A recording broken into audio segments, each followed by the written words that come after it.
Now to a very important story in the country of Colombia.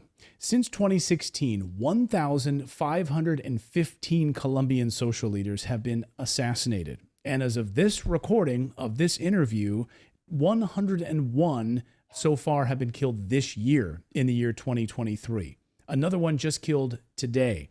Mainstream media has largely ignored this story and these assassinations in Colombia, but our correspondent Dan Cohen went to Colombia to investigate the status of the peace accord and why these killings continue to happen. And Dan joins us now.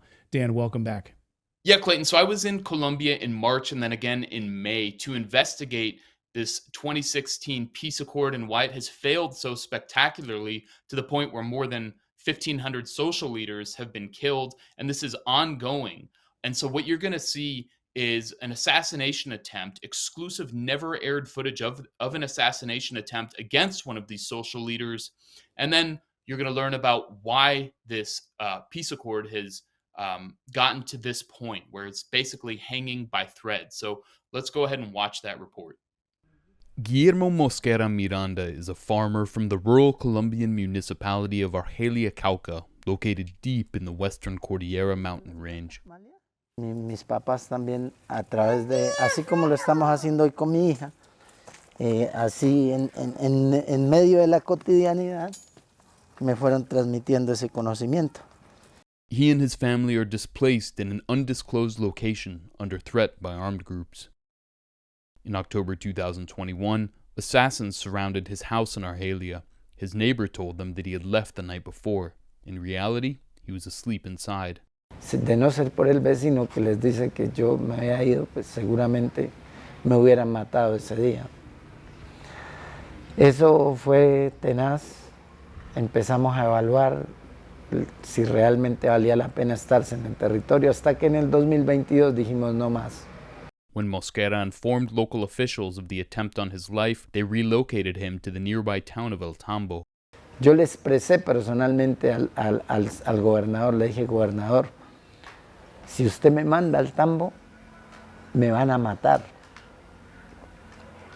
Pon la mano así. A year later, his prediction came true.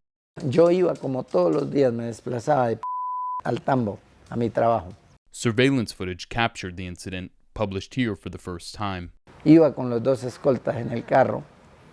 Íbamos normal, ellos paran, me dejan en la puerta del colegio.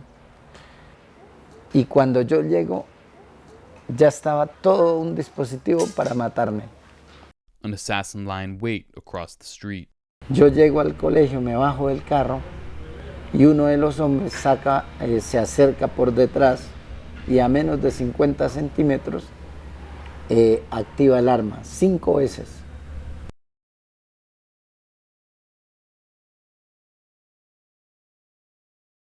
Con la suerte que por milagro el arma se traba, se encasquilla y no le dio fuego. Alguien, un padre de familia me dice, profe, te están disparando. Yo volteo a mirar y miro al tipo con la pistola a menos de 30 centímetros de mi cara. Y martilla, y suena. El tipo que estaba con casco y tapabocas, yo no lo pude identificar, un muchacho, se da vuelta, reajusta su arma y en el reajuste se le dispara el arma. Yo automáticamente entro al colegio corriendo y luego el señor me dispara 2 veces más. Pero yo ya había entrado al colegio y me salvé. A unos 15 minutos llega la policía, llega el ejército. Esta gente se escapa. El atentado me lo hacen al frente de la fiscalía, a unos 60 metros de la estación de policía y a 70 metros de un batallón de despliegue rápido del ejército, que tiene asesoría del ejército de Estados Unidos. Entonces, y fuera de eso, con 2 escoltas de la UNP. Es decir, que todas las instituciones que tiene el Estado para proteger a los colombianos estaban presentes y no hicieron absolutamente nada.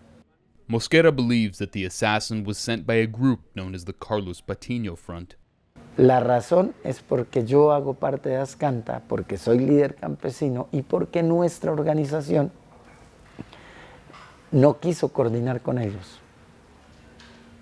Es decir, nosotros no hicimos parte de esas organizaciones que han sido cooptadas por ellos para hacerle creer al mundo que ellos tienen estatus político y que no son un grupo de narcotraficantes, de mineros ilegales y de personas que explotan al pueblo. In 2016, the Colombian government of then-President Juan Manuel Santos and the guerrilla resistance group known as the Revolutionary Armed Forces of Colombia, or FARC, signed a historic accord that formally ended 52 years of armed conflict. However, a small percentage of the FARC guerrillas rejected the accord, among them the Carlos Patino Front. Few journalists, and none from outside Colombia, have ventured into territory controlled by the Carlos Patino Front. We've just entered an area under the control of the Carlos Patino Front of the recently created Western Bloc of the commander Jacobo Arenas. This is named after one of the original founders of the FARC. And this group, the Western Front, is currently in a ceasefire and has recently opened peace talks with the Colombian government. I managed to secure an interview with a commander in a remote village called Honduras, an 8-hour drive on mountainside dirt roads into the jungle of Cauca. After an initial meeting with the commander and plans to film the following day, news broke that an allied group attempted to conscript 4 children. When they tried to run away, the group shot and killed them. Los menores de edad habrían sido asesinados cuando huían del reclutamiento forzado por parte de las disidencias de las FARC. President Gustavo Petro declared an end to a months-long ceasefire with the group in 4 departments, excluding Cauca, where I was. This meant our formal interview was cancelled. However, in conversation, the Carlos Patino Front commander insisted the group does not kill social leaders. Mosquera says they are lying. Así todo el pueblo haya visto que ellos lo mataron, dice, no, nosotros no los matamos, porque es que nosotros como revolucionarios no matamos líderes sociales. Pero eso es falso, porque ellos sí lo están haciendo. Todo líder social que se interponga ante sus intereses económicos y algunos poquitos políticos, ellos los asesinan. I visited Mosquera's family home in the village of La Belleza, a few doors down from where the first attempt on his life occurred. He comes from a lineage of community leaders. Pasa que nosotros como la familia Mosquera siempre han habido líderes. Desde mi abuelo era un líder, ¿sí? Un líder no con estudios, sino con su experiencia, con su trabajo. Entonces eso lo aprendí de mi abuelo. Elias Mosquera survived a similar episode decades earlier. In 1985, the Colombian government signed an agreement with FARC guerrillas that saw them form a left-wing political party called the Patriotic Union. However, fearing the party would win elections, the government of then-President Virgilio Barco, acting on advice from veteran Israeli spy Rafi Eitan, exterminated some 6,000 members of the Patriotic Union, including leading presidential candidates. A court deemed the killings a political genocide. En La Belleza solamente habemos 2 sobrevivientes de la Unión Patriótica. Unos fueron asesinados en Cali y otros desterrados y otros en realidad no sé qué ha pasado porque pues yo no los he vuelto a ver ni si he vuelto a saber absolutamente nada de ellos. Even today, Elias Mosquera is under threat. He sido amenazado, ¿sí? Pues tengo unas medidas cautelares, pero pues sin embargo, pues todavía estoy en el momento acá porque pues no hay las condiciones de irse para otra parte. Guillermo Mosquera's mother was visiting him when the assassination attempt in El Tambo occurred.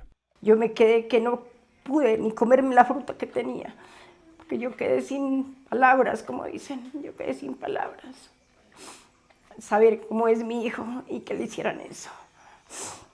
No, Dios mío. Ya, pues ya cuando nos fuimos a ver a Guillermo, ya estaba ya en la casa, ya él tiritaba, él mejor dicho, estresadísimo estaba él. Yo no paraba de llorar, de verlo, tocarlo, yo saber que lo hubieran matado a mi hijo. The Colombian peace accord is the product of a long U.S.-sponsored war on the FARC and the peasant class whose cause it champions. In the late 1990s, at the peak of its strength, the FARC threatened to overthrow the Colombian government. President Andrés Pastrana initiated peace talks. Lo que supimos después es que mientras se adelantaban las conversaciones, el gobierno de Pastrana pues estaba preparando ya de la mano de los Estados Unidos el Plan Colombia. En otras palabras, mientras se adelantaban conversaciones, se estaban produciendo alistamientos para lo que luego sería la intensificación de la guerra que vivimos sobre todo en la primera década de este siglo. Under the guise of a war on drugs, the military carried out a counterinsurgency against the FARC. I have proposed a strong 2-year package to help Colombia win this fight. What's at stake here is whether or not Colombia becomes a narco state or not. The United States sent $1.2 billion per year to the Colombian military, and the CIA spent billions from a black budget to provide it with advanced technology and intelligence. Over the next decade, they killed several top leaders. Its founder, Manuel Marulanda, died of a heart attack in 2008.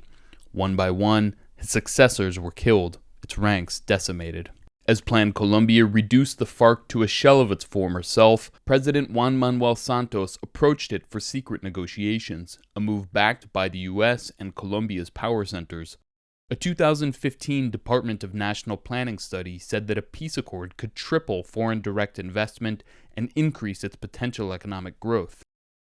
Transitar la vía de la solución política significa en perspectiva reducir costos fiscales, significa en perspectiva acceder a territorios con presencia guerrillera a los que antes no se podía acceder para poder, digamos, garantizar inversiones extranjeras de extracción de recursos minerales y energéticos.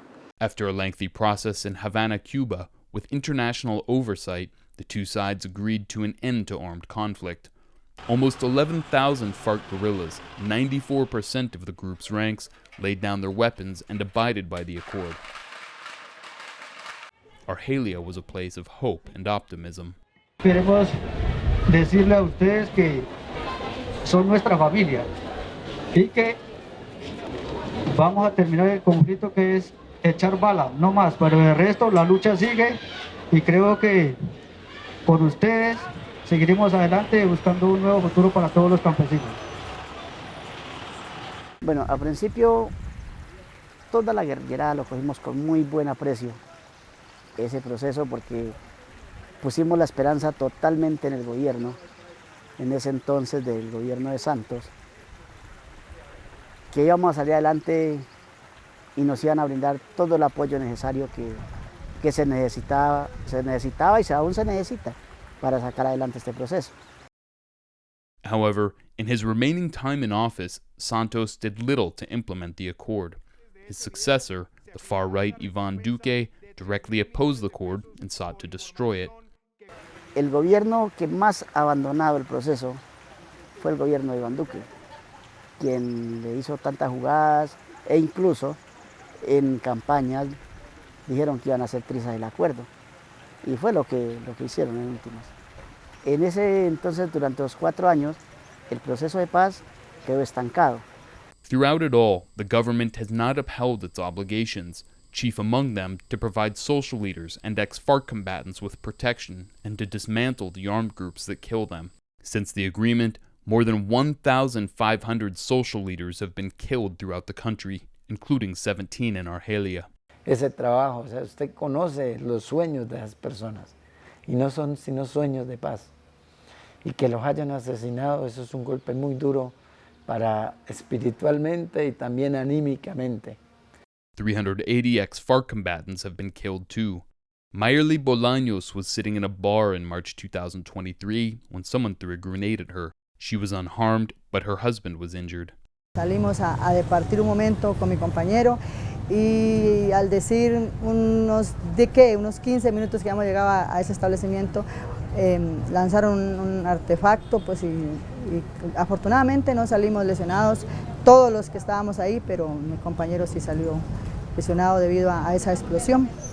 Me afectó el brazo derecho, me dañó el músculo se llama, ¿no? El tendón. Weeks later, she'd returned to Argelia. She is part of a group of former FARC combatants who work in an agricultural project financed by the United Nations as part of the reincorporation process. But aside from a few bodyguards provided by government protection schemes, these ex-combatants are constantly worried for their lives. Aquí en el municipio realmente no es que nos sentamos de todos seguros con lo que está pasando, realmente. El beneficio que hemos recibido como excombatientes, digámoslo, ha sido muy poco, muy pésimo, la verdad. Ya el incumplimiento de ahí hacia acá ha sido muy duro, digamos, un abandono total, se puede decir. A longtime FARC guerrilla who signed the peace accord was working as a taxi driver when a gunman shot him. En esas me arrimé a saludar al señor y poco hablamos, no alcanzamos a hablar mayor cosa, nada. Me mostró solamente una foto de un carro, el celular, y cuando llegó un tipo y nos atacó. Entró aquí a parte izquierda, ¿sí? Por la bajito de la 100, ya está aquí, ¿sí? Y me sale el maxilar derecho abajo y se introduce dentro del brazo. Eso, hasta ahí, ¿no? Es lo que uno puede recordar. Progressive leader Gustavo Petro won Colombia's presidential election in 2022, in part thanks to heavy turnout in rural regions like Argelia. A former guerrilla himself, Petro pledged to bring peace to Colombia. Trabajaré para conseguir la paz verdadera y definitiva, como nadie, como nunca. His plan, called Total Peace, draws on the 2016 peace accord and calls to negotiate the end of the armed conflict and develop the economy of the countryside where coca is the only viable cash crop. Ahora con el presidente Petro, él habla de reactivar ese proceso, revivirlo. Pues está tratando de hacer algo. Él siempre se manda a visitar las comunidades, tiene muchas alternativas, mucho positivismo, pero también hay que entender que en el poco tiempo que él lleva en la presidencia, pues no alcanza a reparar lo que tal vez en muchos años, el daño que en muchos años se ha hecho. En ese caso ya pues cerca de los 200 años de destrucción, se puede decir, o sometimiento, él no puede reparar eso en 8 meses. Que sí podrá abrir una brechita por así poco a poco, pero no va a llegar y subsanar todo. Petro has expressed doubt about the state's true intentions of the accord, saying it was a trap to compel the FARC to disarm. Yo he dicho, ¿se firmó ese acuerdo con la intención de aplicarlo? ¿O con la intención de desarmar la FARC? Y punto. Y después a la colombiana, refundir todas las cosas. Lending credence to this theory is the fact that from the beginning, the government of Juan Manuel Santos underfunded the accord, allotting only 1/3 of the necessary resources. The funds that were made available were stolen by the Duque government. $500 million were used for bribery in just 7 months. Government officials have testified that other peace funds were diverted for war. Y no como sucedió en los años anteriores, tanta formulación de proyectos, cuántos se perdieron, cuántos están extorsionados, cuántos se robaron de esos proyectos en contratación. Tengo las pruebas y la información clara y contundente que lo que hacían con los fondos, por ejemplo, de paz, era financiar, comprarle equipos militares a las fuerzas militares, drones, camionetas, chalecos blindados, camisetas para la policía. Inclusive, llegaron a comprar hasta equipos de interceptación. Still, 8 months into Petro's presidency, social leaders and ex-combatants say he has done little. A mí mis hechos me pasaron en el gobierno de Petro y el gobierno de Petro no ha respondido con ninguna acción. Nonetheless, they remain hopeful he will live up to his promises. Pues yo digo que todavía tenemos mucha fe en que las cosas puedan cambiar. Sabemos que es un gobierno que está apenas iniciando y que claro que eso es algo, lo que está haciendo el presidente, pues digamos en este momento de entrar a pelear con una corrupción totalmente, que es lo que nos han ido consumiendo, entendemos eso. Pero entonces también sí quiero enviarle un mensaje claro, es que extienda la mano sobre el tema de seguridad. Mosquera believes his only option to survive is to go into exile. Ojalá salgan esas visas y todas esas cosas antes de que a uno lo maten, porque prácticamente es tener la vida como en un hilo. Estos grupos a la hora que quieren deciden sobre la vida de cualquier colombiano.